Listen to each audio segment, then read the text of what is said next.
Okay, thank you very much. Welcome to today's College Football Playoff National Championship Game Virtual Coaches News Conference. We will begin today's news conference with opening remarks from both coaches, and then we will take questions. We will begin with an opening statement from University of Alabama head coach Nick Saban. Well, first of all, we're very honored to be here. Very proud of what our team has been able to accomplish this year, and would like to thank the College Football Playoff Committee and all the folks that worked so hard to make this happen for giving us an opportunity to do it. I'd also like to congratulate Kirby and his team at Georgia for having an outstanding season and earning their way into the national championship game as well. They've been one of the most consistent, well-coached teams all year long, and it's certainly going to be a great challenge for us to have the opportunity to play them. Our players have done a pretty good job of trying to stay focused on what they need to stay focused on, but I think that's really one of the keys in these kind of games is, can you stay focused on what you need to do to try to execute and play well against a very, very good team. So that'll be the challenge for us as well. Thank you, Coach. We will now hear from University of Georgia head coach Kirby Smart. I'd like to thank the host city of Indianapolis. I think since our arrival, they've been tremendous. I know the people staying with us over in the Westin Hotel have been incredible. Done a great job of accommodating and making sure the players, have something to do when there's a little downtime, and they've just done a wonderful job. What a great venue. I also like to thank and tell our team and our staff and our entire university what a tremendous job they've done supporting our players, and our players have done a tremendous job buying in. It makes for a long season when you play the extra championship game, semifinal game, and everybody's got to buy into that, and everybody's got to understand the importance of you got to play your best at the end, and that's what we've been trying to do. Also like to congratulate Coach Saban and their team. They've done a tremendous job. We've gotten to see them once already and know how good they are. They really do not have weaknesses across the board. They're playing really, really good football right now, and should be a tremendous challenge for our team tomorrow night. Coach, thank you. We will now transition to the Q&A portion of today's news conference. If you have a question, please use the raise hand function, and we will get to as many as possible. Once you are called on, we will unmute your line in order for you to ask your question. We'll pause for 1 minute. Let us begin with Ralph Russo. Good morning, gentlemen. This is for Kirby. When you came to Georgia, did you have in your mind in any way, I have seen what they have built at Alabama, and I believe we can build something equal to it here at Georgia? My biggest goal was being successful when I came to Georgia. When you take on your first head coaching job, I was very, very fortunate to work under some, really good head coaches of the likes of Coach Saban, Coach Bowden, Coach Ricks, my father, and a lot of those people impacted me. But as far as the way we organize and run the program, most of that came from my time spent with Coach Saban. There was a year at LSU, there's a year at the Dolphins. You take a lot of things from the places that you come from in your history. That certainly helped shape me as a coach. The goal was to have a successful program. And the state of Georgia and the high school coaches and the support that you get in the state of Georgia for football makes it a very fertile area. And you're always going to have a good recruiting base. And we've been able to have that. And if you recruit well, have good coaches, do good development, good strength program, you're going to have a chance at success. And that was certainly the goal from the outset. We'll take our next question from Dennis Dodd. Hey, for both coaches, excuse this question, but just, it's only a chance to ask this going in, but I just wondered what both coaches thought of the transfer portal, the future of it, and how it's being used. Coach Saban, let's start with you. Well, to be honest with you, I'm not very focused on the transfer portal right now, but I think the number of players that are in the transfer portal, I think everybody can make their own assessment of whether they think this is a good thing or a bad thing. I personally think that having resiliency, learning how to overcome adversity, doing the kind of things you need to create value for yourself and your future, sometimes difficult, sometimes hard, sometimes doesn't work exactly like you want it to work. But I do think there's benefits to people having to try to work through that. And, so I think now we have sort of I don't know if you want to call it a fad or whatever, but anybody that's a little discontented with the program that they're in, just, get into transfer portal and see what my opportunities would be someplace else. And I don't know that was the intention originally. And I hope it doesn't continue to be that way, but we're going to continue to try to create value for our players, personally, academically, and athletically, so they have a better chance to be more successful in life. And hopefully our players can buy into that, so they won't want to go someplace else. But a lot of this is based on playing time. And when you have 85 guys on scholarship, everybody can't start. Coach Smart. Yeah, much the same. I think it's a hard time to be thinking about it when you're getting ready to play for a national championship. Is certainly the furthest thing from your mind, but it does make you think hard about the kind of kids you recruit and what their beliefs are and what their goals are and how they get there. I think a lot of what you look at when you recruit now is what is the history of the student athlete, and you're trying to put a likelihood of things get tough. Because they will get tough. They will get tough in college athletics. Your time demands, practice demands, competitive demands will get tough. How will they respond?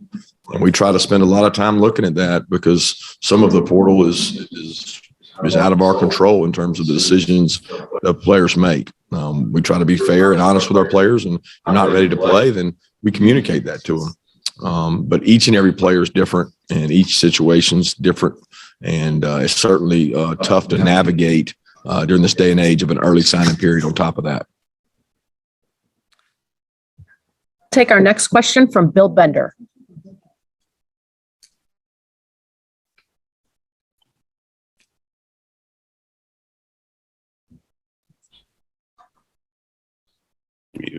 Sorry, I was on mute.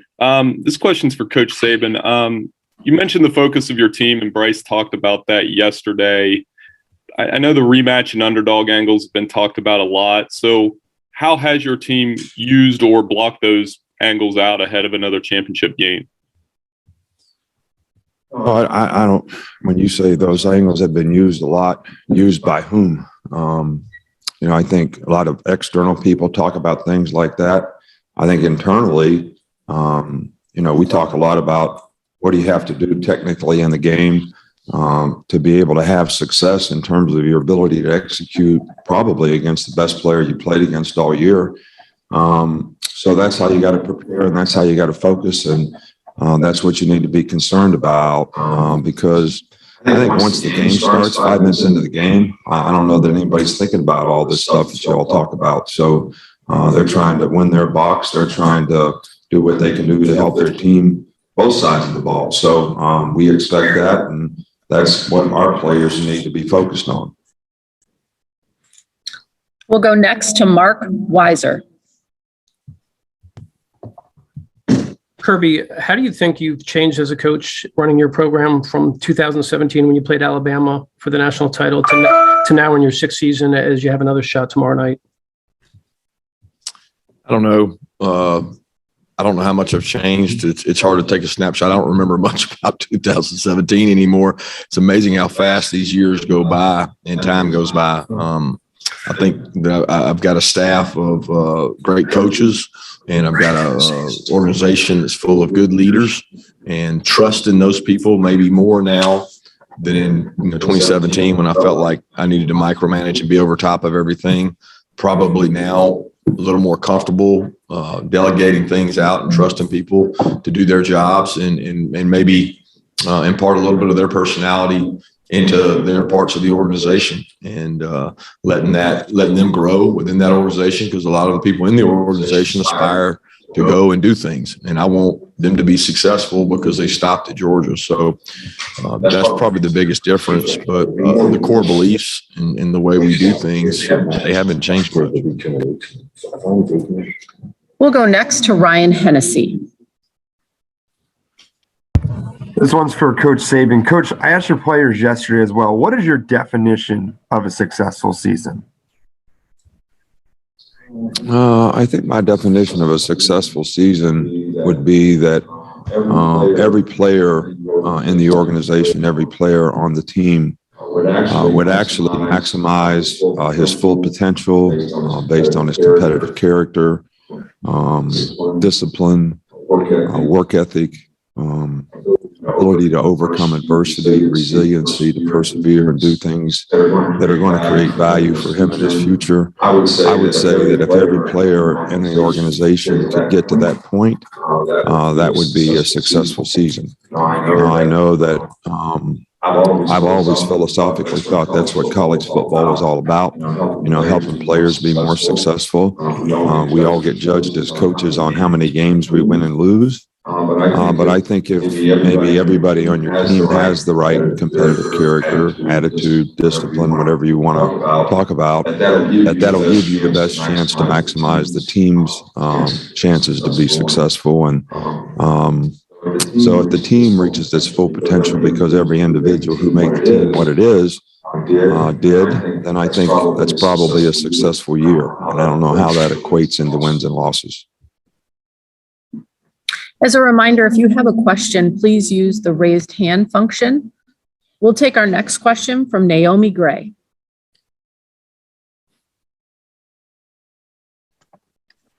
Good morning, coaches. This question is for both of you. Given the history between you guys, although you'll be on opposite sides of the field come Monday, how special is it to be sharing this moment again with one another? Well, I'll go first.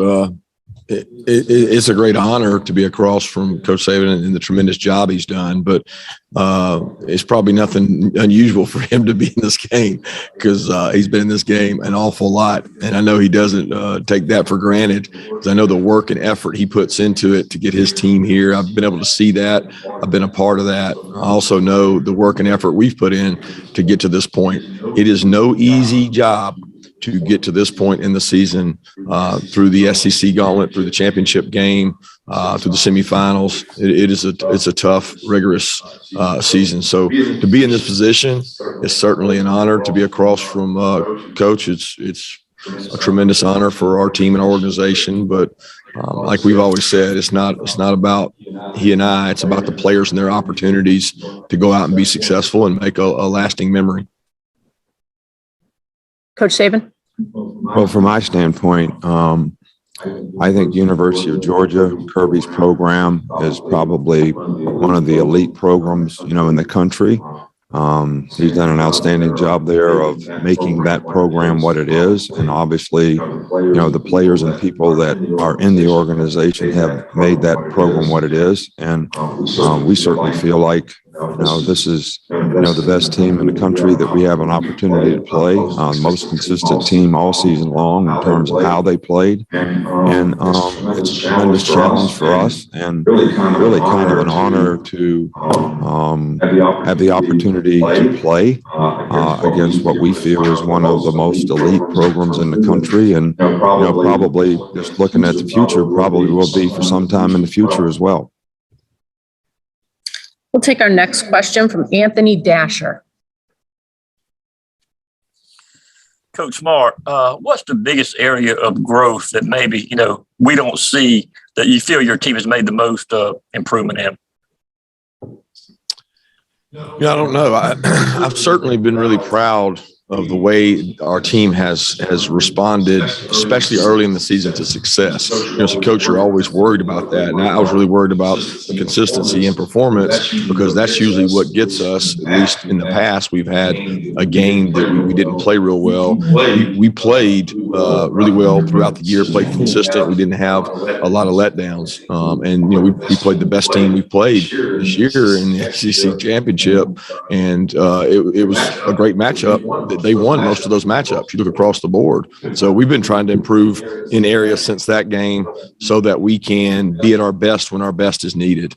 A lot of people talk about this and that about the SEC Championship game, but at the end of the day, we played a really good football team and they won more matchups than we did. So we've harped, Anthony, on improving in a lot of areas. Certainly got to do a much better job in third down, red zone, and forcing turnovers. But throughout the season, I think we've gotten a lot better across the board. Probably the biggest area of jump would be offensively and the skill players. We had so many guys out throughout the season. It was good to have those guys back in the last month. We'll take our next question from Charlie Potter. Yeah, this one's for Coach Saban. Kind of a two-parter on the offensive line. Just how has Emil Ekiyor progressed this week, and how important will it be for that group as a whole to play well again against Georgia? Well, I think the biggest challenge in playing Georgia is they have one tremendous front seven. They got great size, really good football players, physical, very instinctive, really got great team speed. The linebackers are, Nakobe Dean and the group fast, react quickly, very instinctive. So if you want to have any success in this game offensively, you have to be able to at least control, those guys up front and their front seven to some degree. They have very good defense in total, but it starts with that. They create a lot of negative plays. They got some really good pass rushers that can be disruptive to the quarterback. So I think it probably starts up front in a game like this, and it's going to be critical for us to be able to, play well up front in the offensive line to have any chance of being successful on offense. We'll go next to Alan Cole. Question for Kirby. Alabama obviously kind of threw the ball over you guys in the first game, and then in the playoff semifinal, turned on a dime and ran the ball for over 300 yards. How difficult is it, and what's kind of a challenge like in preparing for a team that could just kind of turn on a dime like that, and can do really anything on offense? Yeah, that's the ultimate challenge. When you look across the board at the efficiency with which Bryce Young has played with, and he's got good weapons around him. He's got a really good team around him, but make no mistake about it, he is elite at what he does. To have the number of touchdown passes to interception ratio, I don't know that I've ever seen really anything like it. And, we talk about him as Houdini because he can make people miss. He gets rid of the ball. People don't even account for the number of times this guy has avoided sacks and thrown the ball with no intention of anybody catching it, but he knows where to throw the ball to not take a sack.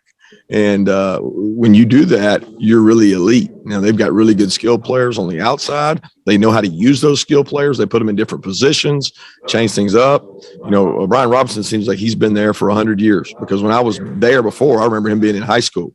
And he is a physical, runs with purpose, intent, a traditional Alabama back, really physical downhill runner. And they do a good job, especially against Cincinnati, of committing to the run. So, it's a double-edged sword. You do too much of this, they can hurt you. They're certainly physical up front. They always have been. All Coach Saban's teams have been that way. But make no mistake about it, they can be really explosive on the outside. That's been the advantage they've had probably in the last 3 to 4 years is the number of wideouts they've had that are just explosive, great playmakers. And it's changed mostly the game of football, not just Alabama, but you can actually win the line of scrimmage and you could possibly lose the game because of explosive plays. And that's what you got to be careful of. Our next question will come from Chip Towers. Yeah, Kirby, I have to ask, obviously, it's been so long since Georgia's been able to cross this finish line. They've been in this race a bunch, but haven't been able to cross this finish line 41 years. I just wondered, you personally, obviously being a Georgia guy, how much of that do you feel, do you hear? I know it doesn't have anything to do with what you do preparing day to day, But do you kind of feel that from the donors and the people who just want it so bad for this program? No, I do not, Chip. What I feel is, how do we stop Bryce Young, and how do we control their front? How do we run the ball? How do we throw the ball with efficiency? How do we convert third downs? How do we stop them in the red area? That really is the furthest from my concern, because I don't all in all control that. What I control is who we recruit, how we develop players, how we keep people in our program, and then, how we do scheme wise and things. Because if you do that right, the other will take care of itself. But my focus and energy and entire mind is on what can we do to help our players play better. Take our next question from AP Stedman. Good morning. This question is to both coaches. How do you view the opponent's special teams? Your assessment, please. Coach Saban? I think Georgia has outstanding special teams. They have really good team speed, which usually lends itself to good special teams. They're very well coached. They've got really good specialists, which, always helps control vertical field position. But, their kickoff coverage is one of the tops in the country. They've got explosive returners in the return game if you don't do a really good job. They blocked some kicks this year. So, all around, this is a really, really good operation relative to all phases of special teams. Yeah, very, very similar. They recruited our kicker. We recruited their kicker. They're both really good kickers when it comes to that. And I should say punter and Camarda, and we recruited their kids. So there's a lot of talent out there when you talked about the specialist. And I know the way Coach runs his program, when we run our special teams, when you look across the board and you turn it on, you see starters. You see Zamir White on punt block, and you see Jameson Williams on punt coverage. The commitment level that there is to putting your best players out there. And, their kickoff return unit has been one of the most elite in the country, and do a tremendous job. And, that's the hidden yardage. When you go back and look over time, where can you make a play in special teams becomes really important. We'll go next to Zach Klein. Gentlemen, good morning, Kirby. I know you have high expectations for all your young men. I'm just curious, who you think the one individual who developed the most, made the biggest growth from the Clemson game to today? Hard question to answer, Zach, because there's so many kids that have just grown up. It might not even be a guy that's in the limelight, because a lot of these young kids that come in, they grow up a lot over the course of a season. So I really can't just pick one guy to say this guy has grown the most, but I'm certainly proud of all the guys on our team. I'm really proud of the support they give each other, because of all the teams I've had, this one is probably the most connected in terms of an appreciation for what each other does across the board. Complementary football, they really embrace each other, offense, defense, and the special teams units. We'll go next to Mike Griffiths. Good morning. The question for both coaches. I guess it was a few years ago, Coach Saban kind of told us with some of the rule changes that free agency was coming. And now we see the portal with some unrestricted transfers. We see NIL money. How has that changed how you manage the football team? And is there still growth for both of these programs in that area as the ground shifts? Coach Saban. Well, name, image, and likeness is a positive thing for, players. They have an opportunity to earn money, which they've always had the opportunity to do. This gives them an opportunity to do it by using their name, image, and likeness, which I don't think is a bad thing. I think what is a little concerning is how is that used to get players to decide, where they go to school, because I don't think that was the intention. I don't think that would be the NCAA's intention.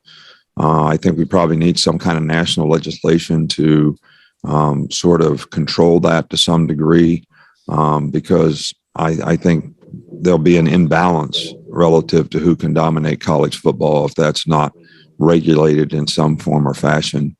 And, the more we get to, players making money and players actually having the opportunity to make money, which I'm not opposed to, maybe there's some circumstance where there has to be some kind of an agreement between both the school and the player as to what their commitment is to what they choose to do, because that is something, making commitments and fulfilling them, that is probably important to having a chance to be successful. Coach Smart? Yeah, a lot of similarities.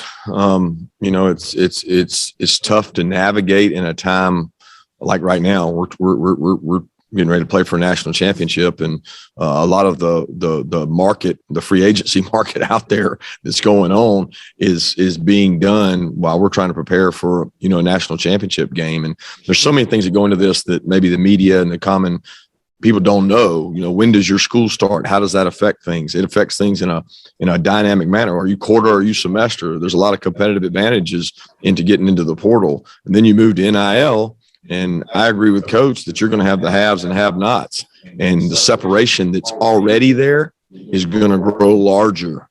And the schools that have the capacity and have the ability and are more competitive in the NIL market are going to be schools that step ahead on top of other schools.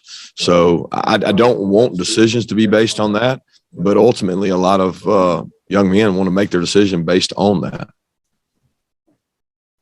Next question from Ryan Hennessy. Coach, you talk about, and your players talked about this for Coach Saban. Sorry, your players talk about this as a business trip. I want to know how your team has handled this trip, and what the evaluation of this trip has been so far for Bryce and the team. Everything that I've seen from our team, they've done what we've asked them to do.